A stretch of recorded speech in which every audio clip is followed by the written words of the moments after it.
Hello? I'd like to report a murder. His name? Muhammad Ibn Abdullah. I think he was poisoned. No, he's the Prophet of Islam. Well, it was almost 14 centuries ago, but don't you guys have like a cold case file or something?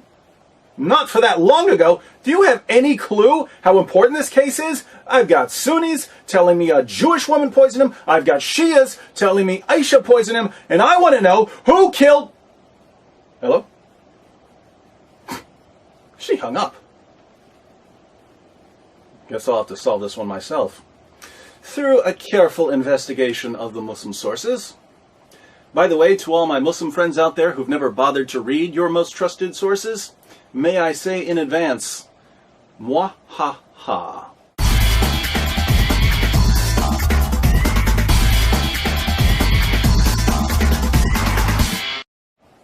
Okay, I've been through the Quran, the Hadith, and the Sirah literature, and I think I've solved the mystery of Muhammad's death. It's actually pretty straightforward. The Muslim sources tell us that Muhammad was poisoned. All we have to do is take everything we know about how Muhammad was killed and ask ourselves, who would have killed him in that particular way? Police do this sort of thing every day. They match up a bullet with the gun that fired the bullet. They match up fingerprints with the finger who left the fingerprints.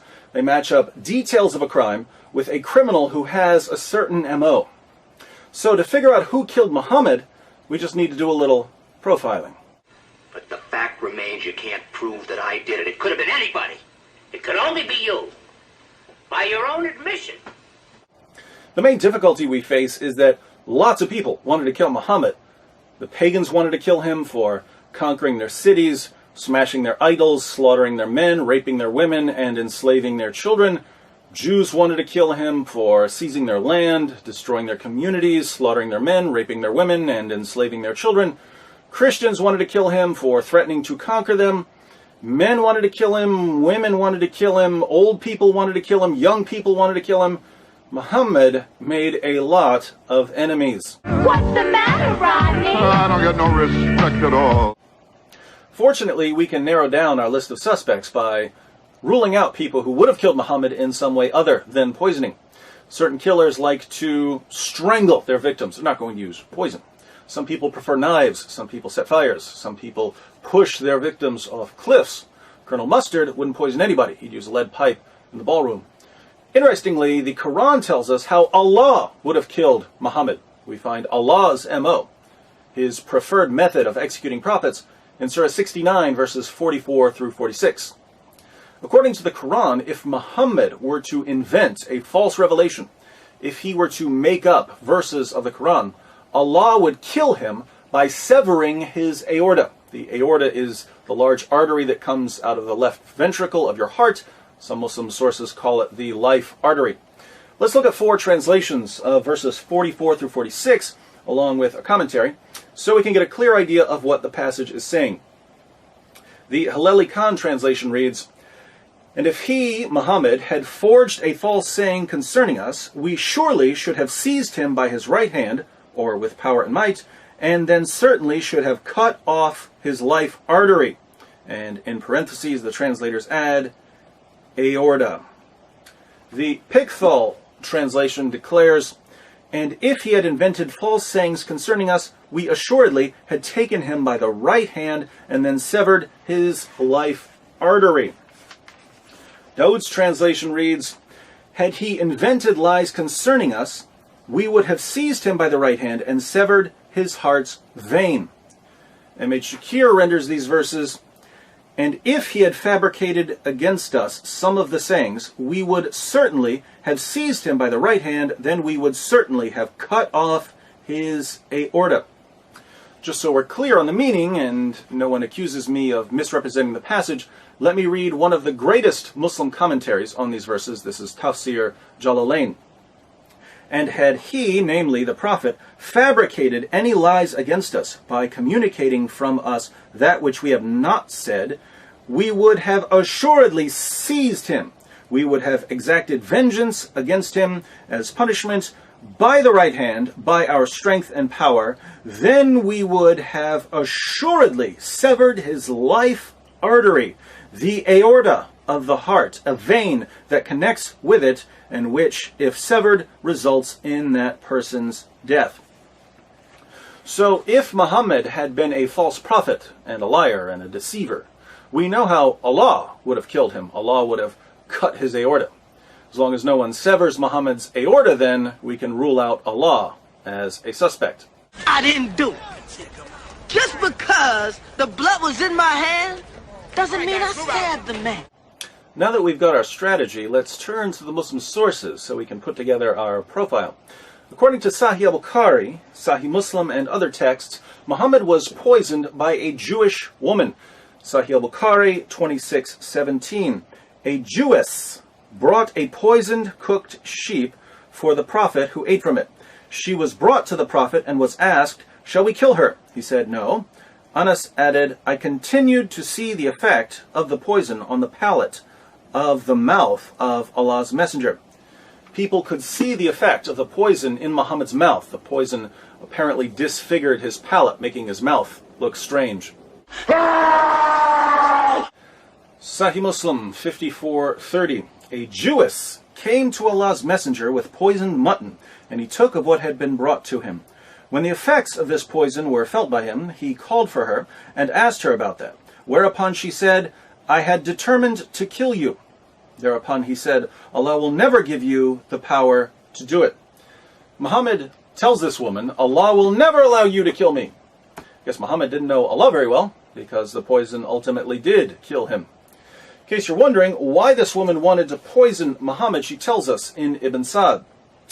The apostle of Allah sent for Zainab bint al-Harith, that's the woman who poisoned him, and said to her, "What induced you to do what you have done?" She replied, "You have done to my people what you have done.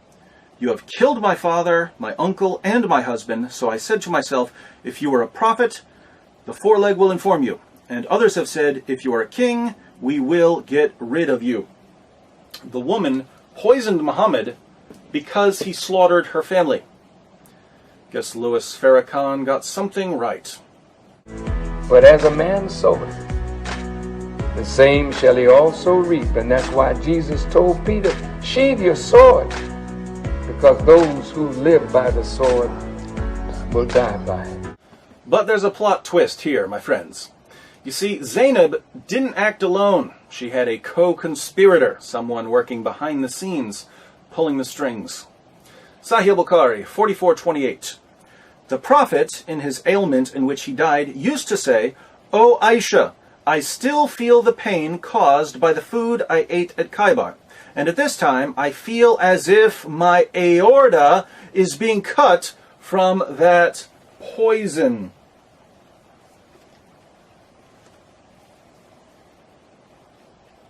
What's that, Muhammad? Something about your aorta being cut? That's funny. I seem to recall someone telling us that if he were going to kill you for being a false prophet, he'd do it by severing your aorta. But let's keep reading. Sunan Abu Dawud 44:98.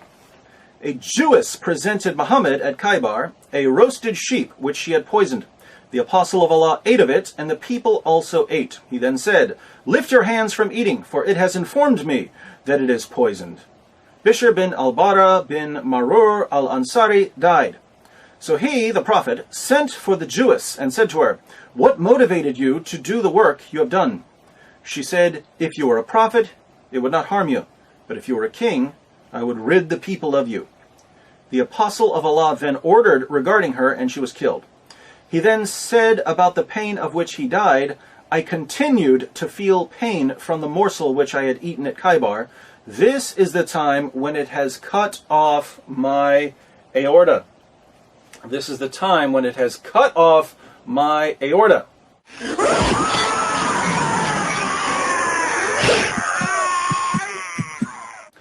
Didn't someone tell us in the Quran that he would kill Muhammad by cutting his aorta?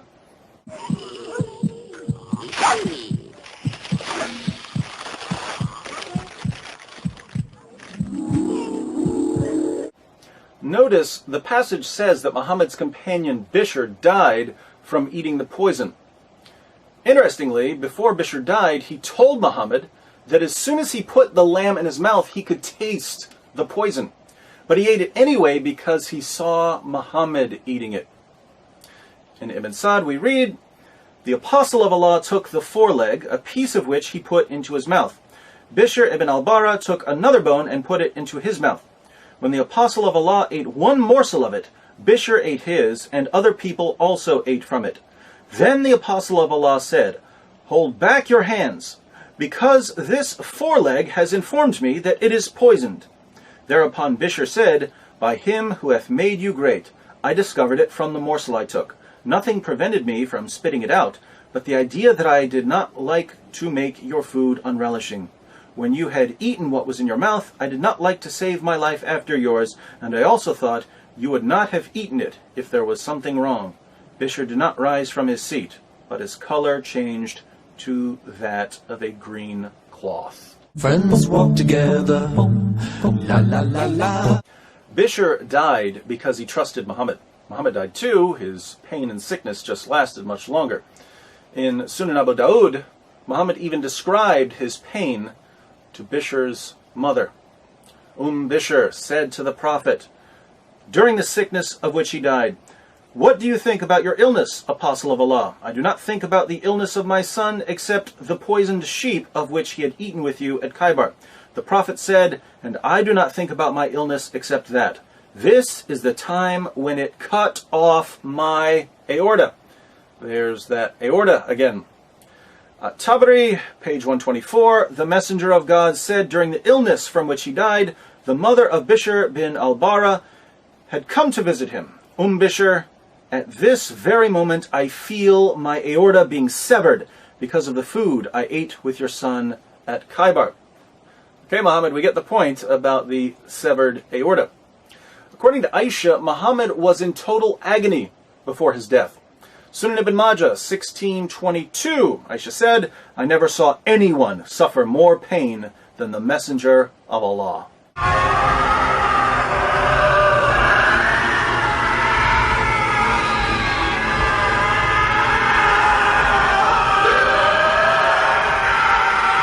In the end, Muhammad couldn't even walk on his own.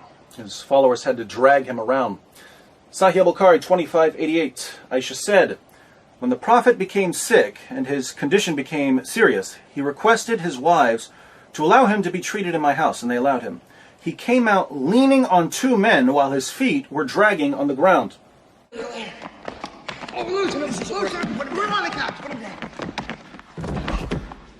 Now, since the Quran says that if Muhammad were a false prophet, Allah would sever his aorta, and Muhammad eventually admitted that he could feel his aorta being severed, you might think we have a pretty good reason to reject Muhammad and his religion. But you're wrong. If you look more closely, you'll see that we have at least 10 good reasons to reject Muhammad here. First, think about Muhammad's argument in the Quran. "If I'm a false prophet, Allah will cut my aorta." People who make silly claims like this usually aren't prophets. "I am a prophet. If I'm not, may God strike me with lightning." No lightning. This proves I'm a prophet. When someone uses that kind of reasoning, chances are he's a false prophet. But that's exactly how Muhammad argues in Surah 69. So, logically, if she weighs the same as a duck, she's made of wood. Second, even though these "God will strike me down" claims are usually enough to spot a false prophet, I believe that God sometimes makes things even more clear and obvious for us. If someone's running around saying, "I'm a prophet, God didn't strike me down," God might ignore him, but in some cases God might decide to thoroughly disgrace and humiliate him. And if any false prophet in history was a candidate for divine judgment, it was Muhammad. Now, Surah 69 was a Meccan surah, meaning that Muhammad was reciting this to his followers for years. He spent years telling his companions, "If I'm a false prophet, God's going to sever my aorta." My friends, there are thousands of ways to die. Do you really think it's a coincidence that Muhammad died in exactly the way the Quran said he would die if he's a deceiver and a false prophet? Looks like divine judgment to me. Third, I don't want to call Muhammad stupid because that wouldn't be politically correct. But let's think about this for a moment. Muhammad and his followers attack Khaybar. After the Muslims kill a bunch of men and rape a bunch of women, standard practice for Muslims back then, a Jewish woman comes up to Muhammad. The Muslims had slaughtered her family, and she offers to cook dinner for Muhammad and his band of merry men. And Muhammad accepts her offer. "Sure, I love lamb. So nice of you to cook dinner for us after we butchered your father and your husband." Look, if Muhammad doesn't have enough common sense to realize he probably shouldn't eat that lamb, why should we trust anything that comes out of his mouth? If a woman comes up to you and says, "Hi, you slaughtered my family. Care for a delicious meal?" and the only response you can think of is, Yeah, I think so. "Sorry, you're not a real prophet." Fourth, despite the fact that Muslims had slaughtered her family, the Jewish woman, Zainab, was actually open to the possibility that Muhammad was a prophet. She gave him the poison as a test. If he were a true prophet, he wouldn't eat it. If he were a false prophet, he'd die. Since Muhammad died from the poisoning, he failed Zainab's test. Fifth, Muhammad's companion Bishr could taste the poison as soon as he put the lamb in his mouth. Why did he keep eating? He kept eating because he believed in Muhammad. There's no way this lamb is poisoned. Muhammad is eating it. He's the prophet. Bishr's faith in Muhammad got him killed. And I'm willing to lay this down as a rule. If I can't trust you with my dinner, I definitely can't trust you with my salvation. If you can't figure out what's waiting for you in food, how could you possibly know what's waiting for you in the afterlife? Ignorance is bliss. Sixth, when Zainab told Muhammad that she had poisoned him, Muhammad said that Allah would never allow it. But Allah did allow it. So if Muhammad was wrong about Allah then, please explain to me why I should trust him when he tells me other things about Allah. Seventh, Muhammad claimed that the lamb he was eating spoke to him and told him that it was poisoned. So he got a special revelation because he was a prophet. Two questions. One, why didn't the roasted lamb say something 5 minutes earlier, which would have saved Muhammad's life, not to mention Bishr's life? And two, why did Muhammad need a revelation when you could taste the poison? Isn't this proof that Muhammad was actually making up revelations? Isn't it obvious that he tasted the poison, same as Bishr, but instead of saying, "Hey, I taste poison," he said, "It's speaking to me. I'm a prophet." Sounds like a fake to me. Eighth, think about the justice here. The justice is just a little too poetic. This can't be a coincidence.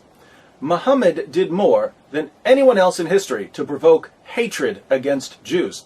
Muhammad did more than anyone else in history to oppress women. Muhammad told his followers that women are stupid. And then Muhammad died a miserable, humiliating, wretched death after being outwitted by a Jewish woman. So God didn't merely disgrace Muhammad by severing his aorta, thereby identifying him as a false prophet. God added to Muhammad's degradation by severing his aorta through the hands of a Jewish woman seeking vengeance against the man who had brought her community nothing but death and rape. Fair is fair. We didn't start this. We didn't mean it to happen, but we're not giving up till you pay. Fair is fair.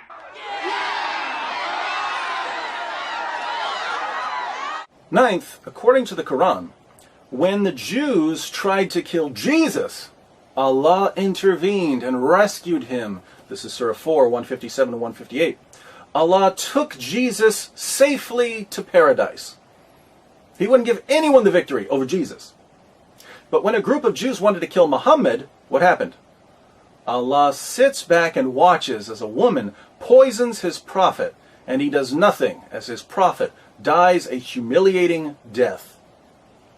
Why does Allah protect Jesus from harm, zips him straight to paradise?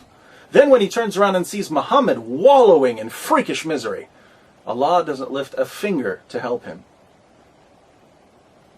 Sounds like Allah was showing a little favoritism.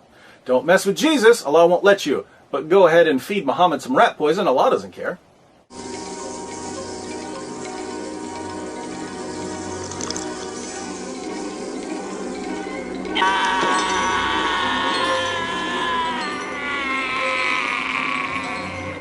Finally, Muhammad's greatest wish was to die in battle. Sahih Bukhari 2797. The Prophet said, "By him in whose hands my soul is, I would love to be martyred in Allah's cause and then come back to life and then get martyred and then come back to life again and then get martyred and then come back to life again and then get martyred."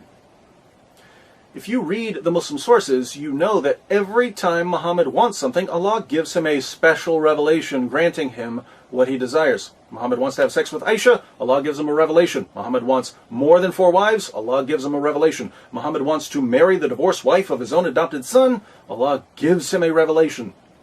Allah's got nothing to do but sit around all day making Muhammad's dreams come true. Well, I've read about genies, but I never thought they really... It's like something out of the Arabian Nights. Muhammad's ultimate wish was to die in battle. It was his greatest desire. But instead of letting Muhammad die while fighting the Jews, Allah lets him die a disgraceful death in utter agony at the hands of a Jewish woman. Death by a leg of lamb. After spending more than 2 decades granting Muhammad anything he wanted, Allah suddenly decides not to give Muhammad what he wanted most. It seems Allah had a change of heart. Putting all of this together, we found at least 10 reasons to reject Islam just by examining Muhammad's death. If we look at how he lived, of course, we have another 1 trillion or so reasons to conclude that he's a false prophet. What I find most interesting, though, is that Muslims will be upset with me for making this video. They'll complain about the movie clips I use. They'll complain about the things I've said. David, how dare you put up a Weekend at Bernie's clip to illustrate what we read in Bukhari? But let me be perfectly clear. Nothing I've said about Muhammad comes anywhere near what God said about Muhammad. I'll go a step further. If you take everything that people have ever said or done to insult Muhammad, Salman Rushdie's satanic verses, the Danish cartoons, people burning the Quran, if you take everything critical of Muhammad and roll it up into one big ball, that's nothing compared to the way that God insulted and condemned Muhammad. There's no comparison between some guy drawing a picture of Muhammad and God severing his aorta to humiliate him. God is the ultimate critic of Muhammad. So what are you going to do, my Muslim friends? Are you going to run around calling God an Islamophobic bigot because he insulted Muhammad? Or are you going to accept correction from the Almighty? Islam means submission. You Muslims think it refers to submission to God. But God's already given his answer. He commands you to reject Muhammad. If you continue believing in Muhammad, what you're really saying is, God can't make me stop believing in Muhammad. I don't care what God says. I'll believe Muhammad anyway. But in that case, Islam isn't submission to God. It's submission to Muhammad. If you care more about Muhammad than you care about God, you guys are living in Shirk Central.